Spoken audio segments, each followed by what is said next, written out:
One stormy night, a bloodied hiker stumbled onto Mike Henderson's porch, begging for shelter. By sunrise, his modest farm would be swarming with police cars, news vans, and legal teams, all because of one simple choice: to help a stranger in need.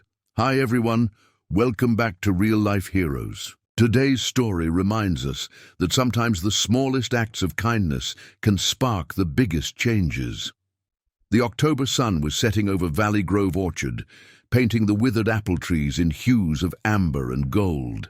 Inside his weathered farmhouse, Mike Henderson stood at his kitchen window, watching another day slip away. His calloused hands gripped a mug of lukewarm coffee, his third since dawn, and likely not his last. The stack of unpaid bills on his counter had grown thicker this month, each envelope bearing the same corporate letterhead: Riverland Agricultural Holdings. Outside, the wind whistled through gaps in the barn's aging walls, carrying the bitter scent of approaching rain.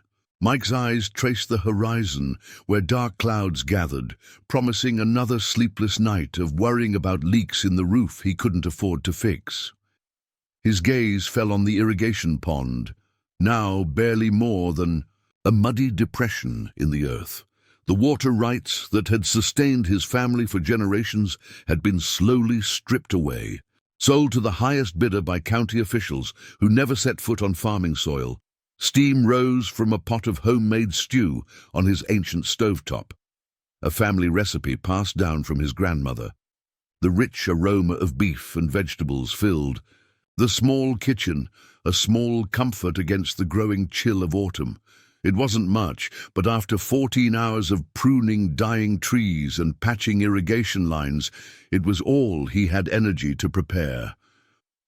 The kitchen walls told their own story, faded. Photographs of better times hung alongside ribbons from county fairs, where Henderson apples once took first prize. His father's face smiled from a yellowed newspaper clipping: "Local orchard celebrates 50 years. That was before Riverland moved in, before they started buying up water rights and pressuring small farmers to sell.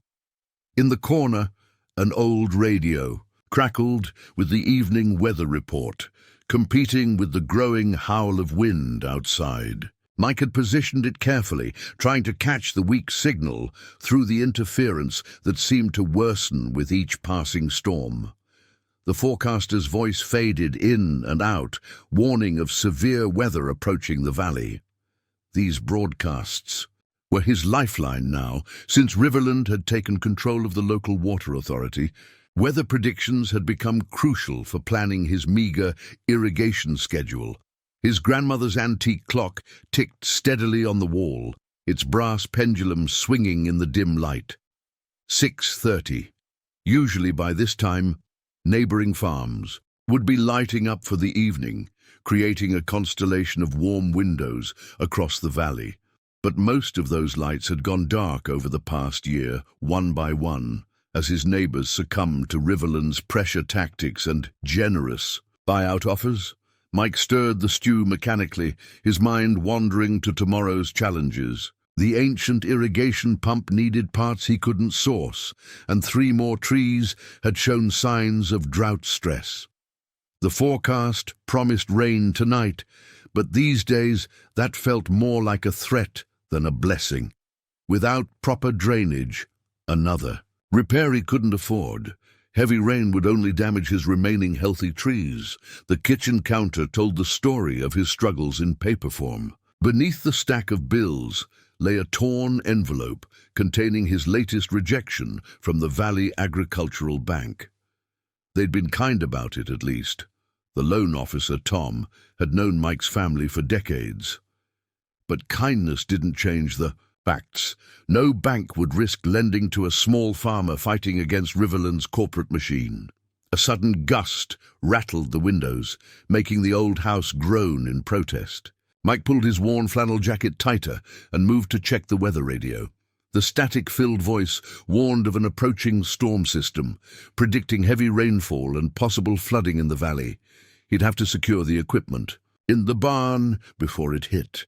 The rain started as he ladled stew into a chipped bowl, his mother's china, one of the few family heirlooms he hadn't been forced to sell. Thunder rolled in the distance as he settled into his father's old armchair, the leather cracked and worn from decades of tired farmers seeking evening rest.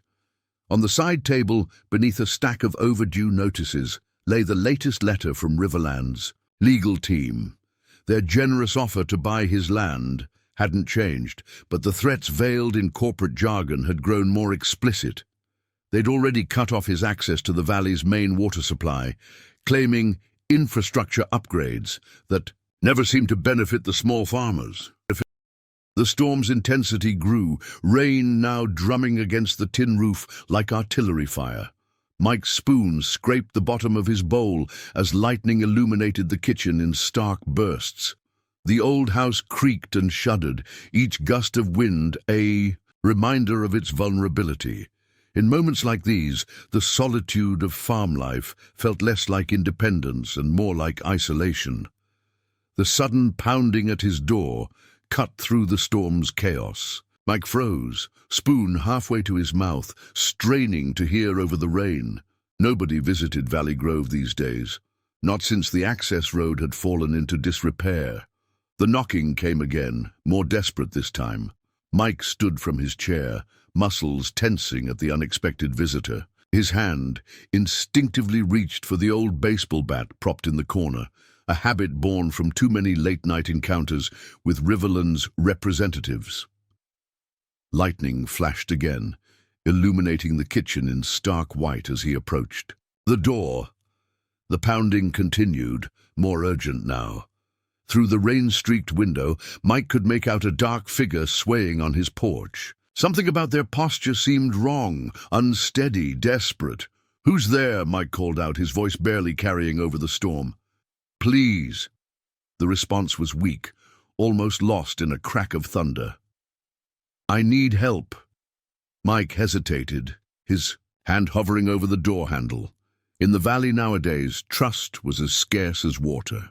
But there was something in that voice, raw pain, genuine fear, that cut through his suspicion. He opened the door slowly, keeping the chain locked. The wind immediately forced its way inside, bringing with it a spray of cold rain. In the dim porch light stood a man, perhaps in his mid-30s, drenched and trembling. His expensive hiking gear was torn and muddy, and dark stains that looked suspiciously like blood marked his sleeve and side. "Jesus Christ," Mike muttered quickly, undoing the chain. "Get in here before you freeze to death." The stranger stumbled forward as Mike caught him, helping him into the kitchen. Up close, the man's condition was worse than it had appeared. His face was pale and drawn with pain, a nasty gash running along his hairline. His right ankle was swollen to twice its normal size, visible even through his sodden hiking boots. "Thank you," the man gasped, teeth chattering. I didn't think I'd make it much further." Mike guided him to the kitchen chair, noting how the stranger's eyes darted around the room, taking in details despite his apparent exhaustion. "What happened to you? The hiking trails are miles from here. Got lost. Storm came up so fast. Slipped down an embankment trying to find shelter." The man winced as he shifted in the chair. "I'm David Marshall." Mike nodded, already. Moving to gather supplies, clean towels, his grandmother's first aid kit, a spare blanket from the hall closet. "Mike Henderson, you're lucky you found this place.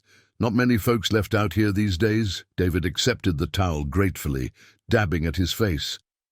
"I noticed. Passed a lot of abandoned farms on my way through the valley. Seems like everything's dried up." Something in his tone made Mike pause as he was retrieving the first aid kit. There was an edge of curiosity, interest, but the man was injured and shivering.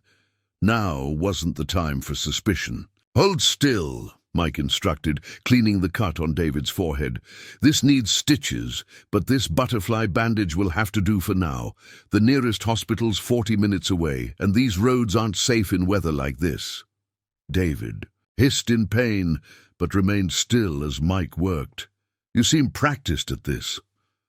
"Farm work teaches you basic medicine pretty quick," Mike replied, carefully applying the bandage, "especially when you're working alone."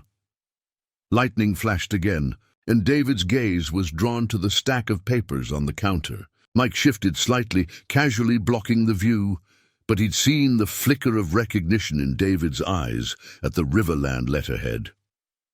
"That ankle needs ice," Mike said, moving to the ancient refrigerator.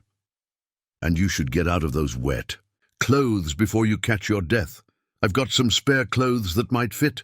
While David changed in the bathroom, Mike stood at the kitchen window, watching the storm rage. Something felt off about this situation, but he couldn't put his finger on it. The man's expensive gear, his careful observation of the kitchen, that flash of interest at the sight of Riverland's papers. But then again, paranoia had become second nature lately. When you're fighting a losing battle against a corporate giant, every shadow starts looking like a threat. David emerged from the bathroom, looking marginally better in Mike's old flannel shirt and jeans, though his face was still pale with pain. He limped back to the kitchen chair, accepting the ice pack Mike offered with a grateful nod. "I've got some stew left," Mike said, already moving to the stove. "It's not much, but it's hot. You don't have to eat."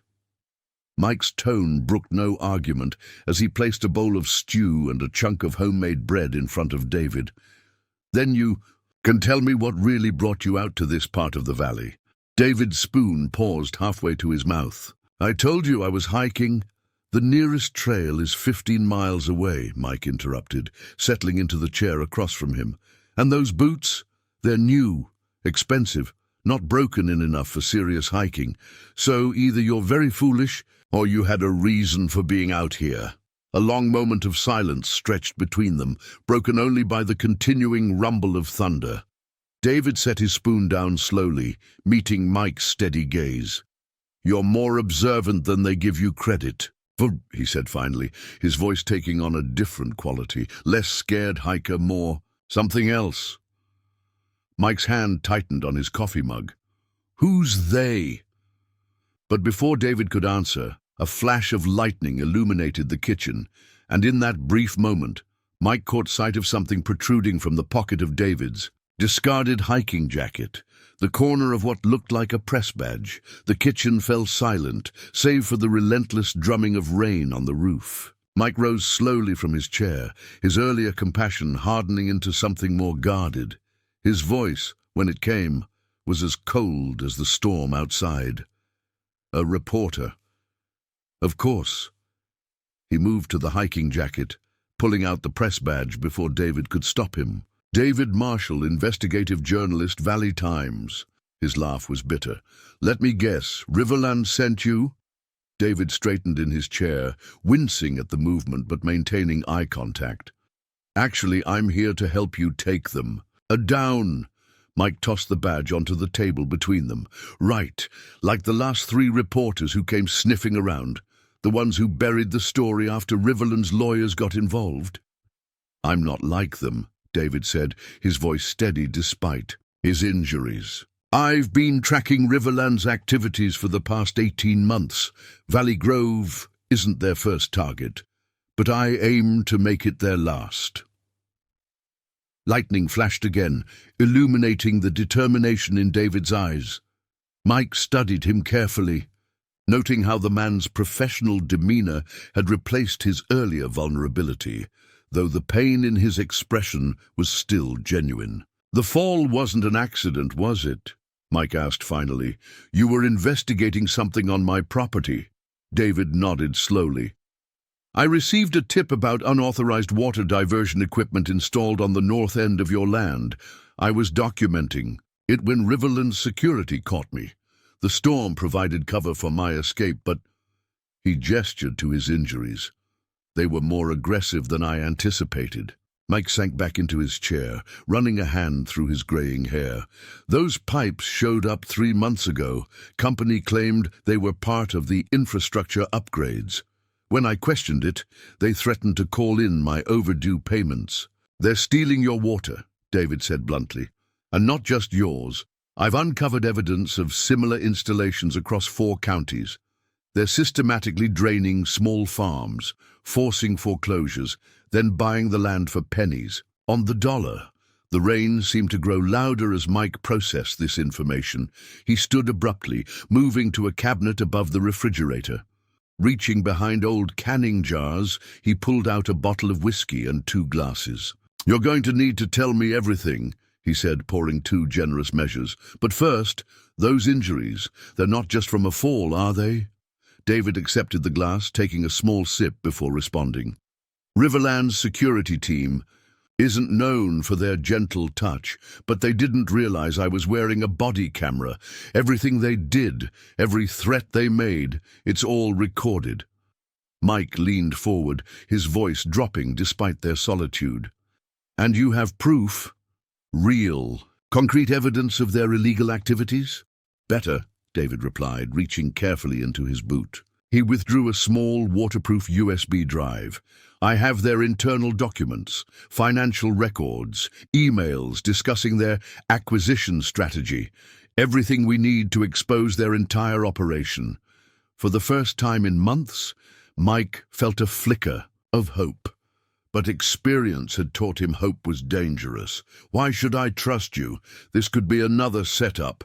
They've tried before, sending people to help, only to gather evidence they could use against me. David took another sip of whiskey, considering his response. "Because, unlike those reporters, I have this." He pulled out his phone, bringing up a photo. It showed a familiar corporate boardroom, and in the center, a man Mike recognized from countless threatening letters. "That's James Riverland himself," David confirmed. "Taken 3 weeks ago at a closed-door meeting where they discussed their next phase of agricultural consolidation. They don't know I was there. They don't know how much I heard. And they definitely don't know about the recording I made." Thunder cracked overhead, making the windows rattle. Mike stared at the photo. Memories of the past year flooding back, the cut-off water supply, the mysterious equipment failures, the increasingly aggressive visits from corporate representatives. "If what you're saying is true," Mike said slowly, "why come to me? Why not take this straight to the authorities?" David's expression darkened. "I tried 3 times. Each time, the evidence mysteriously disappeared, or witnesses suddenly changed their stories.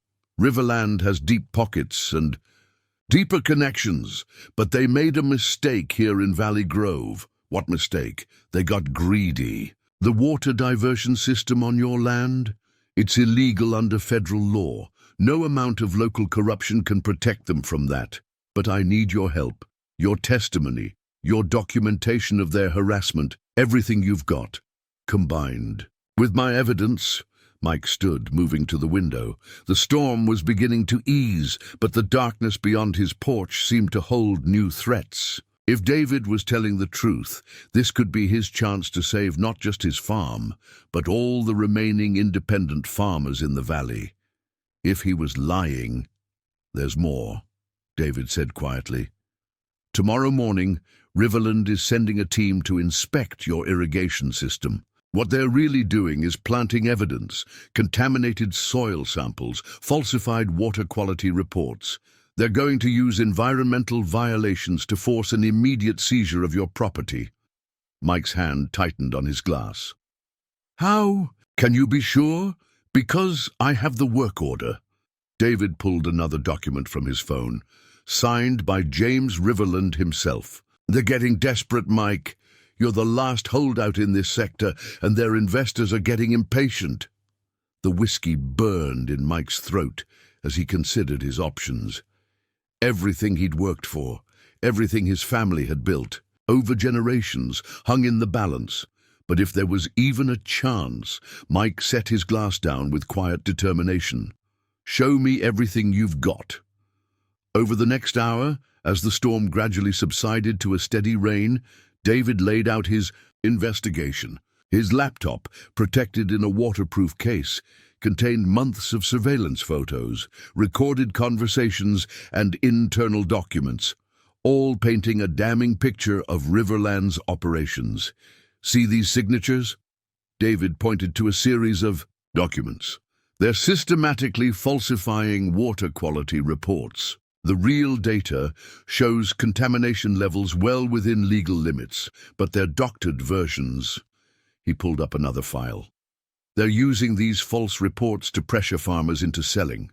Mike leaned closer, recognizing names of neighboring farms that had already succumbed to Riverland's pressure. Tom Wilson's place, Sarah Johnson's dairy farm. They told everyone these families sold willingly. Nothing willing about it, David said grimly. Look at this email chain. He scrolled through messages between Riverland executives. They call it Operation Drought, systematically cutting off water access, creating artificial shortages, then swooping in to save failing farms with lowball offers. Mike's hands clenched into fists as he read. The water pump failures, the contamination warnings, the equipment breakdowns, none of it was random. All orchestrated. David pulled up a spreadsheet. They have it down to a science. First they buy water rights through shell companies.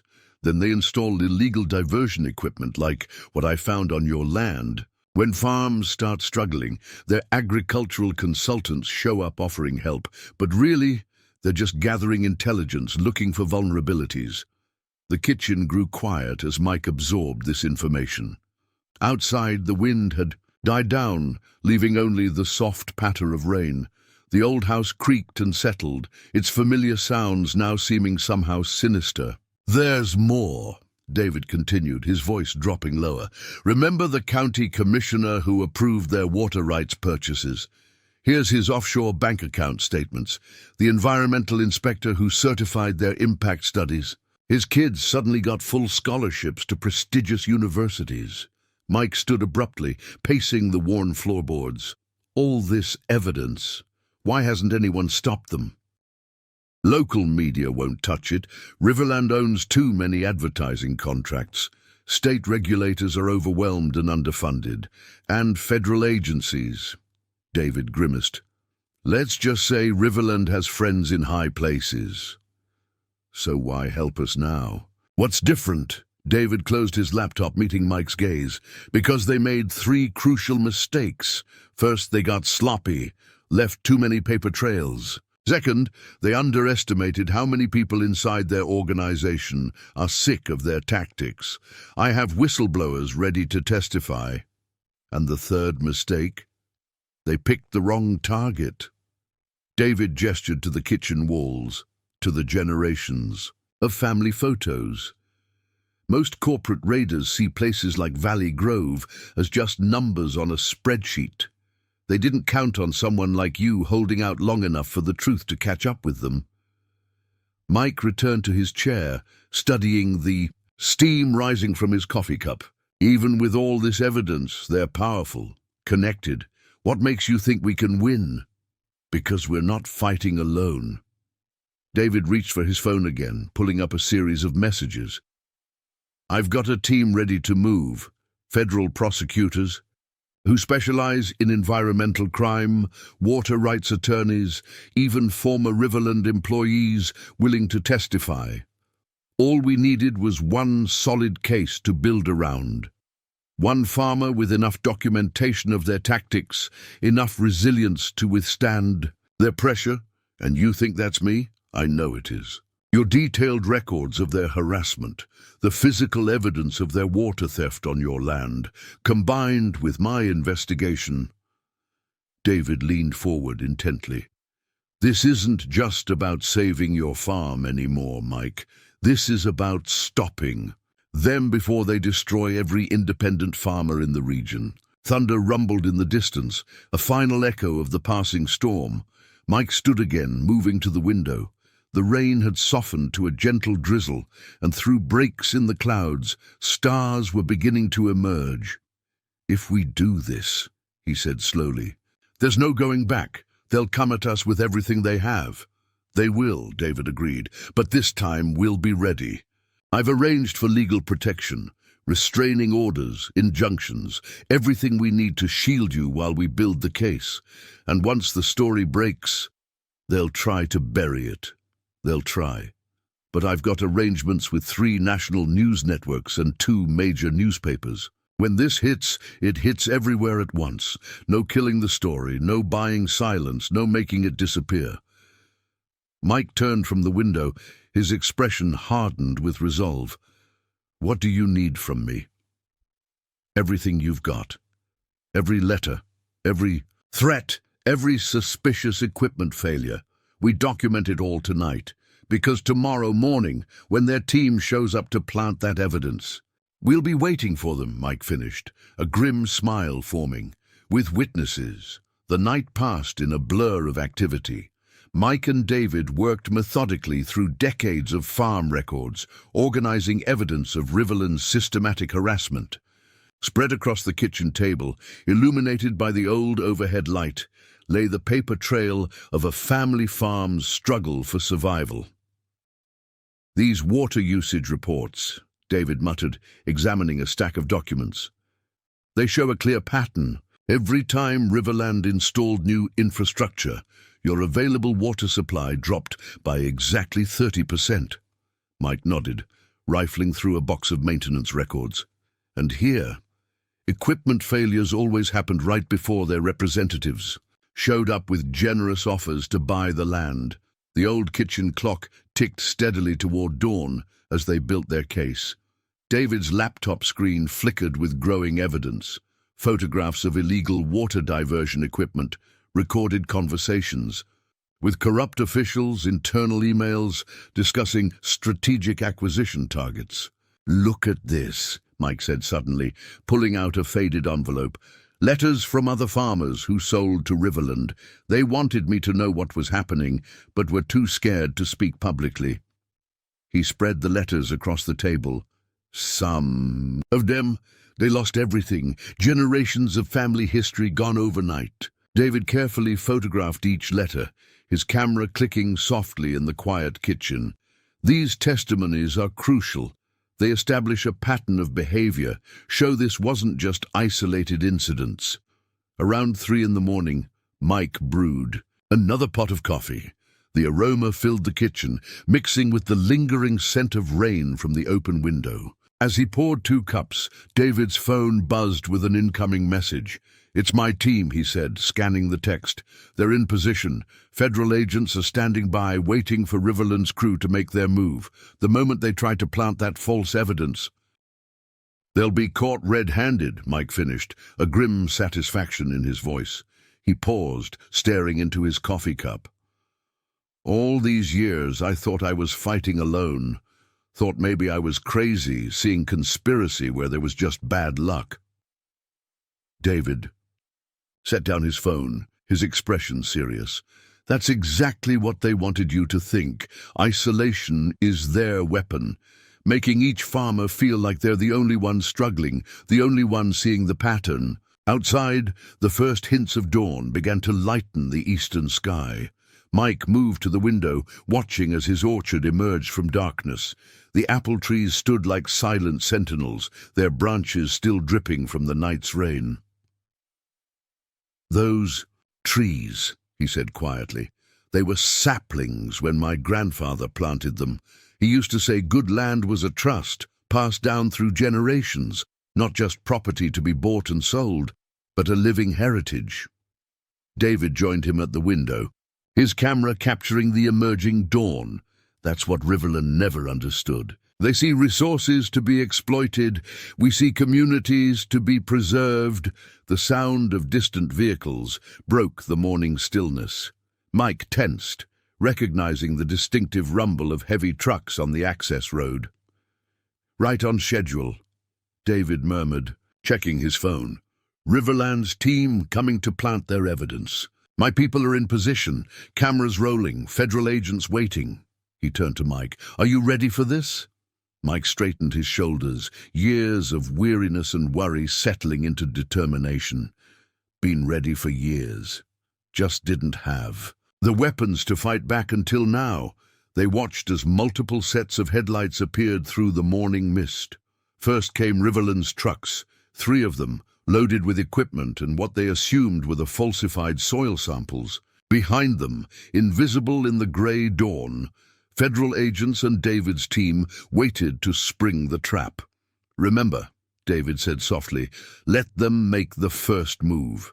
We need them to actually attempt to plant the evidence.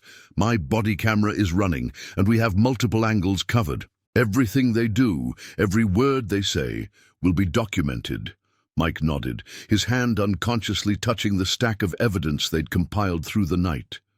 Decades of his family's struggles, of corporate manipulation and corruption, all leading to this moment. "When this is over," he said, "what happens to the other farmers, the ones who already lost their land? If we win, when we win," David corrected himself, "the federal investigation will uncover the full scope of Riverland's crimes.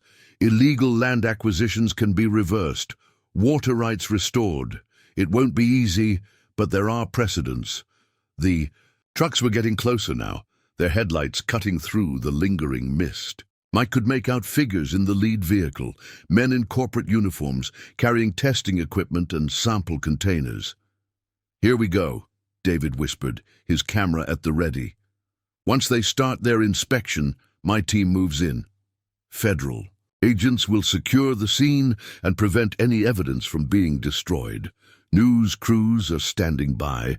This story breaks wide open the moment we give the signal." The first rays of sunlight were just beginning to touch the tops of the apple trees as Riverland's trucks pulled into the farm's entrance. Mike watched from his kitchen window as 6 men in corporate uniforms emerged, carrying soil testing equipment and sample containers. Their movements were practiced, efficient. They'd done this before. "Right on schedule," David murmured, adjusting his body camera. "Just like the work order said. Remember, let them get started. We need clear evidence of their intentions." Mike nodded, his jaw set tight as he watched the men fan out across his property. Through his binoculars, he could see them preparing their equipment, pulling out supposedly contaminated soil samples they planned to plant. "There," David pointed. "The man in the grey jacket, that's Marcus Reynolds, Riverland's head of agricultural compliance. He personally oversees their most aggressive acquisitions." Mike recognized him from previous confrontations. "He's the one who threatened to report environmental violations if I didn't sell." The scene unfolded like a well-rehearsed play. The Riverland team began their inspection, carefully placing their pre-prepared samples in strategic locations. Through the camera's zoom lens, David captured every movement, every staged soil test, every falsified reading. "Got movement in the tree line," David whispered, checking his phone. "Federal agents are in position. News vans are parked half a mile down the road, waiting for the signal." Mike's hands gripped the windowsill as he watched Reynolds direct his team toward the irrigation system. "They're heading for the water testing site. That's where they plan to plant the worst of the evidence." The morning air was crisp and clear after the storm, carrying sounds easily across the property. They could hear Reynolds giving instructions to his team. "Remember, we need at least 3 contaminated samples. Make it look thorough. Once we have the evidence, Mr. Henderson will have no choice but to accept our offer." David's camera whirred quietly, capturing every incriminating word. "Perfect," he breathed. "They're documenting their own crime." Suddenly Reynolds looked up toward the farmhouse, noticing movement in the window. His eyes narrowed as he spotted Mike watching. With a sharp gesture to his team, he started toward the house. "Here he comes," Mike said grimly. "Right on cue." The knock on the door was sharp, authoritative. Mike took a deep breath, exchanging a look with David, who positioned himself out of sight with his camera running. "Mr. Henderson," Reynolds called out, his corporate smile firmly in place as Mike opened the door. "I trust you received our notice about today's environmental inspection." "Notice?" Mike's voice was steady, masking the anger beneath. "Must have missed it. Been kind of busy trying to keep my farm running without water." Reynolds' smile didn't waver. "Yes, unfortunate about those infrastructure issues, but that's partly why we're here. We've received concerning reports about possible contamination in your soil and water supply. Behind Reynolds, his team continued their work, carefully discovering the evidence they'd brought with them. Each sample, each test reading, each photograph was being matched by surveillance from David's hidden team. Contamination? Mike crossed his arms. That's interesting, considering I had independent testing done just last week. Water and soil both tested clean. A flicker of uncertainty crossed Reynolds' face.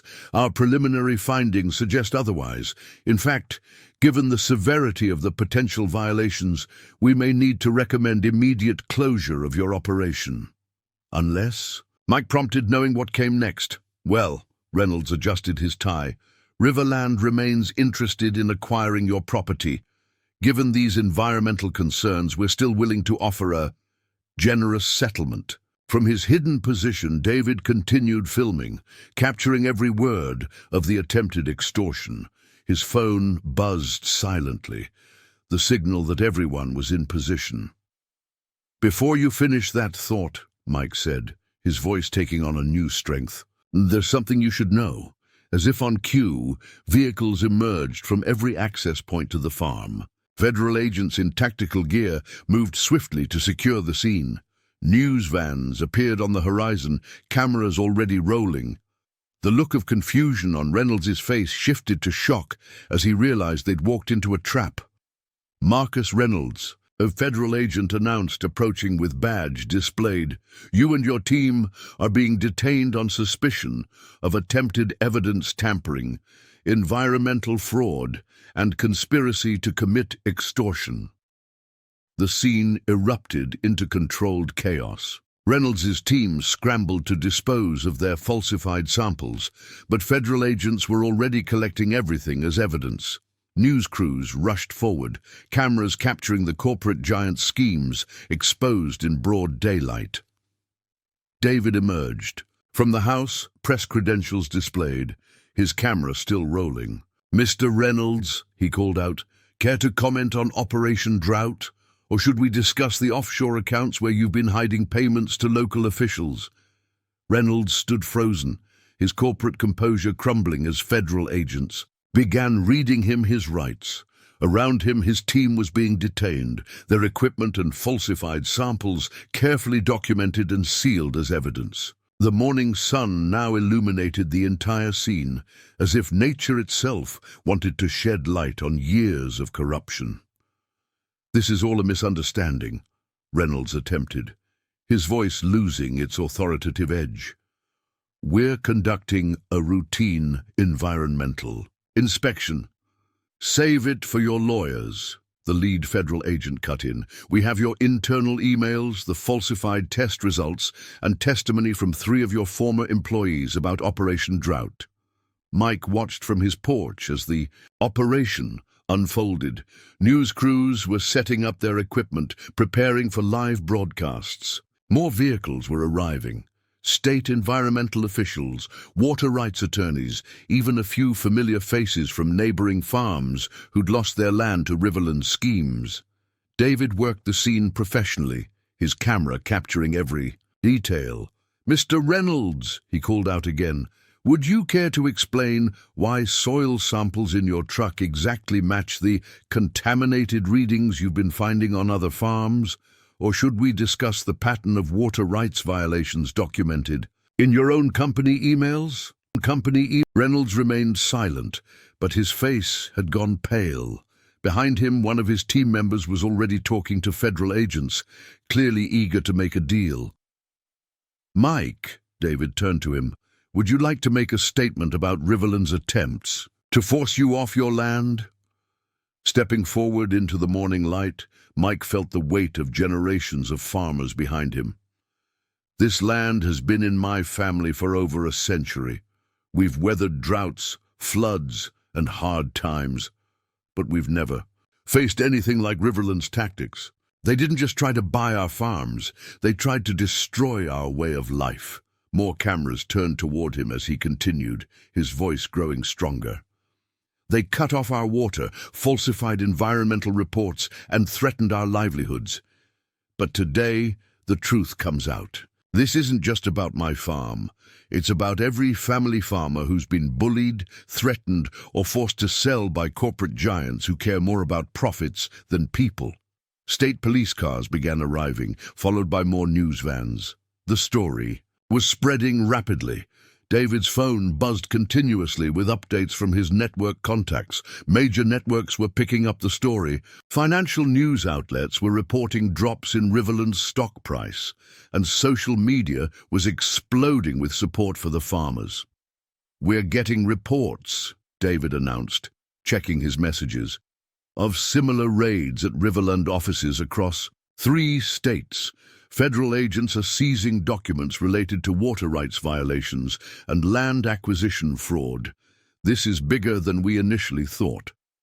A helicopter appeared overhead, a news chopper getting aerial footage of the scene. The morning had become a media circus, but beneath the chaos, a sense of justice was finally emerging. Tom Wilson, Mike's former neighbor who'd lost his dairy farm to Riverland's pressure, approached the porch. His eyes were wet as he gripped Mike's hand. "You did it," he said hoarsely. "You held out long enough for the truth to come out. Maybe we can get our farms back." Legal teams were already setting up impromptu consultation stations in Mike's barn, preparing to help affected farmers document their cases. State officials huddled with federal agents, sharing jurisdiction details and coordination plans. The scale of Riverland's corruption was becoming clearer with each passing hour. "Mike," David called out, "you need to see this." He held up his phone, showing a breaking news alert. Riverland's CEO just resigned. Their board is calling an emergency meeting. The company's shares are in free fall. A cheer went up from the gathered crowd.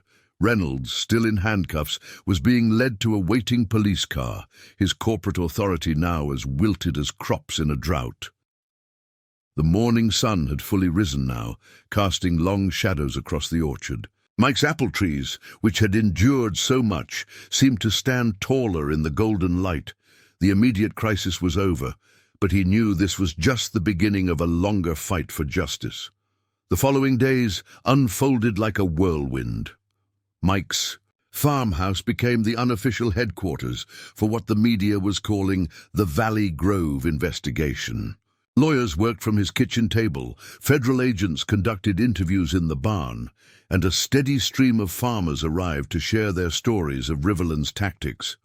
David, now openly working with his full investigative team, coordinated the flow of information. His initial story had sparked a nationwide conversation about corporate exploitation of rural communities. Major networks ran special reports on water rights violations, while financial analysts dissected Riverland's fraudulent practices. "The evidence is overwhelming," the lead federal prosecutor announced during a press conference on Mike's front lawn. "We've uncovered systematic fraud, environmental violations, and corruption spanning multiple states. This isn't just about water rights, it's about the deliberate destruction of agricultural communities for corporate profit." Inside the farmhouse, Mike sat with Tom and other neighboring farmers, reviewing legal documents that might help them reclaim their lost properties. The attorneys had discovered a pattern of fraudulent contracts and manipulated environmental data that could potentially void Riverland's land acquisitions. "Look at these soil test results," Tom said, spreading papers across the kitchen table. "They used the same contamination data on multiple farms, just changed the dates and locations. They didn't even try to hide it." Sarah Johnson, who'd lost her dairy farm 6 months earlier, pointed to another document. "And here, the water quality reports. They doctored them all the same way, showing contamination levels just high enough to trigger environmental violations." Mike watched his former neighbors pore over the evidence, their faces showing mixed emotions: anger at the deception, hope for justice, fear that it might be too late to save everything they'd lost. The weight of their trust in him, their belief that his stand against Riverland might help them all, sat heavy on his shoulders. David entered the kitchen, his laptop under his arm. "Just got word from Washington," he announced. "The Congressional Oversight Committee wants to hold hearings on corporate water rights abuse. They're requesting testimony from affected farmers." "All the way to Congress?" Sarah whispered, her voice trembling. "You really think they'll listen?" "They'll have to," David replied firmly. "This story's too big to ignore now. We've got evidence of Riverland bribing officials in 3 states, falsifying environmental reports, and deliberately creating water shortages to force land sales. The FBI's Financial Crimes Unit just opened a separate investigation into their banking practices. Outside, more news crews were arriving. The story had evolved beyond a local corporate scandal. It was becoming a national conversation about the future of American farming. Environmental groups were organizing protests at Riverland offices across the country, while agricultural organizations were calling for new legislation to protect family farms. "Mike," David called softly, gesturing him aside. "There's something else you should see." He opened his laptop, pulling up a series of emails. These just leaked from Riverland's legal department. They had a special code name for your farm: Final Holdout. There are messages here discussing ways to break you, contingency plans if their usual tactics failed. Mike scanned the emails, his expression hardening. They were never going to stop, were they? "No," David agreed. "But that's what makes today's victory so important. You didn't just save your farm, you exposed their entire operation. Look at this." He switched to a news website showing Riverland's stock price in freefall. Corporate partners were distancing themselves, investors were demanding answers, and class action lawsuits were being filed hourly. "The company's finished," David explained. "Their board is in emergency sessions. Major shareholders are jumping ship, and their banking partners are freezing accounts pending federal investigation.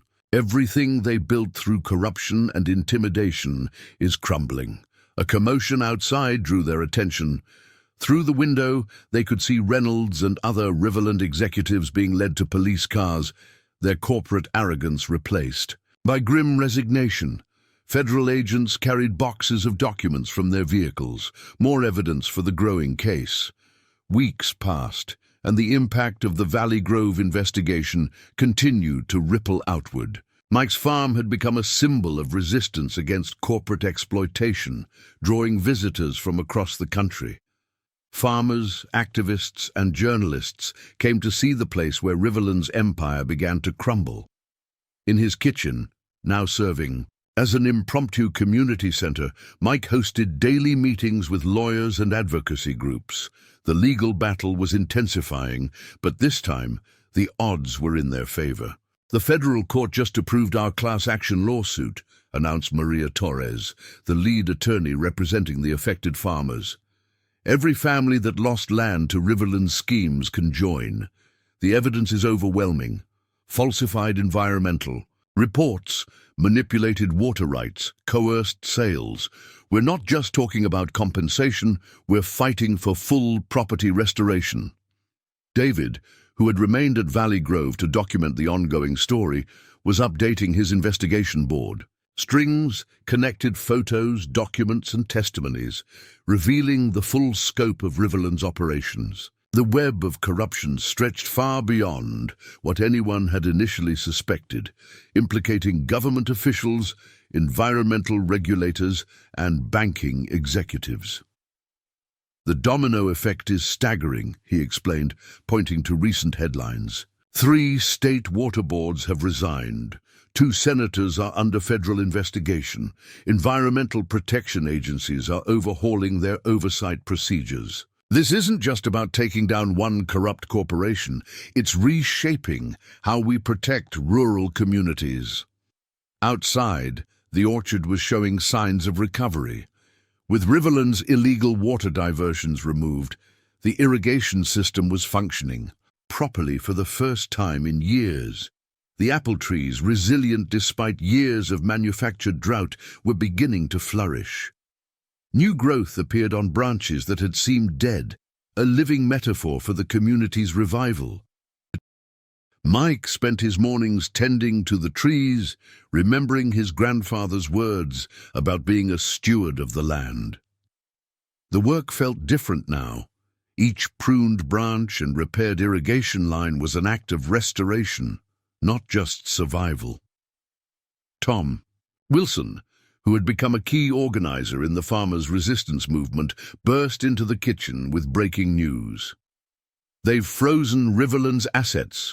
All their property acquisitions from the past 5 years are under review. Sarah, your dairy farm, they can't sell it or develop it until the court decides." Sarah Johnson, who had been helping coordinate testimonies for the congressional hearing, broke into tears. "My father built that farm. The thought of getting it back, I never dared hope." Mike watched his community coming together, stronger than before. The shared trauma of Riverland's exploitation had forged new bonds, creating a network of mutual support and determination. Farmers who once competed for resources now shared equipment, labor, and knowledge, understanding that their strength lay in unity. "But it's not just about getting our land back," Tom continued, spreading out a map of the valley. "We're creating something new, a cooperative water management system owned and controlled by the farmers themselves. No more corporate monopolies, no more manufactured scarcity." The initiative Tom described was revolutionary, a community-based approach to water rights that would protect small farmers from future corporate takeovers. Legal experts were already calling it the Valley Grove model, and similar proposals were being discussed in agricultural communities nationwide. The model included safeguards against corporate consolidation, transparent oversight mechanisms, and community-based decision-making processes. It represented everything Riverland had fought against: local control, sustainable practices, and the preservation of family farming traditions. David's phone buzzed with another update. "Congressional hearings are scheduled for next month," he announced. "They want to hear from everyone: farmers who lost their land, workers who witnessed the corruption, experts who can explain the environmental impact." "Mike, they specifically requested your testimony." Mike nodded slowly, remembering the lonely nights when he'd thought he was fighting this battle alone. "We'll tell them everything. Not just about Riverland, but about what happens when we let corporations treat our farms like pieces on a chessboard." The sun was setting over Valley Grove, casting long shadows through the kitchen window. The day's various meetings were winding down, but the sense of purpose remained electric in the air. Local families had brought food: casseroles, pies, fresh bread, turning the legal planning session into something more like a community gathering. "You know what amazes me," Sarah said softly, looking around the room. "A few months ago we were all isolated, thinking we were the only ones struggling. Now look at us, planning testimony for Congress, rebuilding our community, creating new systems to protect future generations." Mike's kitchen, once a place of solitary meals and worried calculations, now hummed with conversation and purpose. Children played in the yard while their parents planned for a future they could believe in again. The aroma of coffee and home-cooked food mixed with the smell of rain-washed earth drifting through the open windows, the scent of hope and renewal. The congressional hearing room buzzed with anticipation. Mike Henderson sat at the witness table, his weathered hands clasped before him. The bright lights and cameras felt strange after months of orchard work, but the weight of what he was about to share steadied his nerves. "Mr. Henderson," the committee chairwoman began, "please tell us about your experience with Riverland Agricultural Holdings." Mike leaned toward the microphone, his voice clear and steady. "My family has farmed Valley Grove for 4 generations. We survived droughts, floods, and economic downturns, but nothing prepared us for Riverland's systematic destruction of our farming community." For the next hour, Mike detailed Riverland's tactics: the manipulated water rights, the falsified environmental reports, the coordinated pressure campaign against small farmers. Behind him, rows of affected families watched, many wiping away. tears as their shared trauma was finally acknowledged at the highest levels of government. David sat among the press corps, his camera capturing every moment. His original investigation had expanded into a documentary series exposing corporate exploitation of rural communities across the country. The Valley Grove story had become a catalyst for national reform. The evidence is irrefutable, the committee's lead investigator announced, displaying documents on large screens. Riverland executives orchestrated a deliberate campaign to destroy independent farming communities through water rights manipulation and environmental fraud. One by one, other farmers took the stand. Sarah Johnson described losing her family's dairy farm. Tom Wilson detailed the pattern of equipment sabotage and falsified contamination reports. Each testimony added another piece to the puzzle of corporate corruption. Back at Valley Grove, the community gathered in Mike's barn to watch the hearings on a hastily erected projection screen. The mood was electric as they witnessed their story being told on the national stage.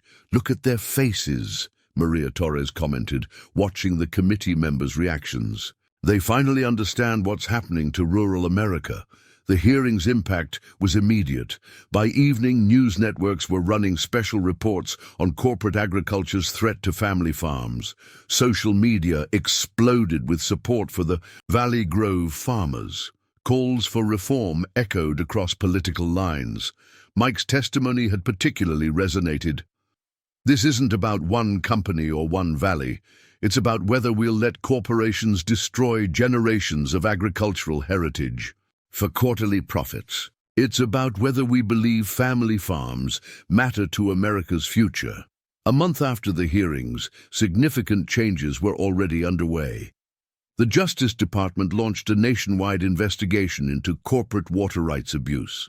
Congress fast-tracked legislation to protect small farmers from predatory practices. State governments began reviewing their agricultural oversight procedures.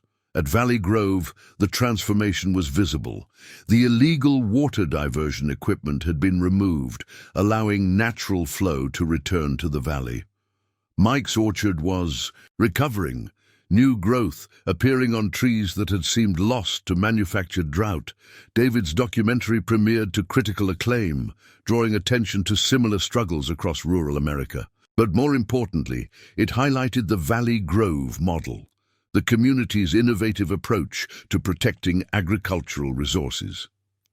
"The cooperative system you've developed here," a visiting agricultural expert explained, "could revolutionize how we manage rural water rights. It proves that local communities can govern their resources more effectively than corporate monopolies."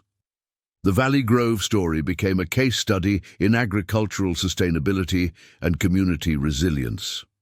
Universities sent researchers to study their water management system.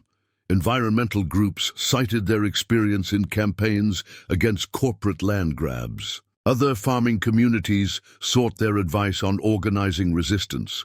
As Mike walked his orchard one evening, he reflected on the changes a single year had brought. The setting sun painted the recovering trees in golden light, their branches heavy with the first good crop in years. The sound of children playing drifted from Tom's reclaimed farmhouse next door, while the distant hum of tractors indicated Sarah's dairy operation was back in business.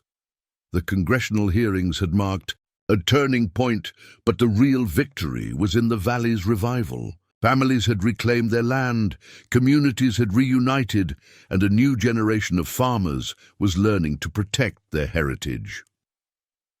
1 year later, Valley Grove had become a testament to the power of community resilience. The orchard, once threatened by manufactured drought, now flourished under the autumn sun. Mike stood among his apple trees, their branches heavy with fruit, remembering the stormy night that changed everything.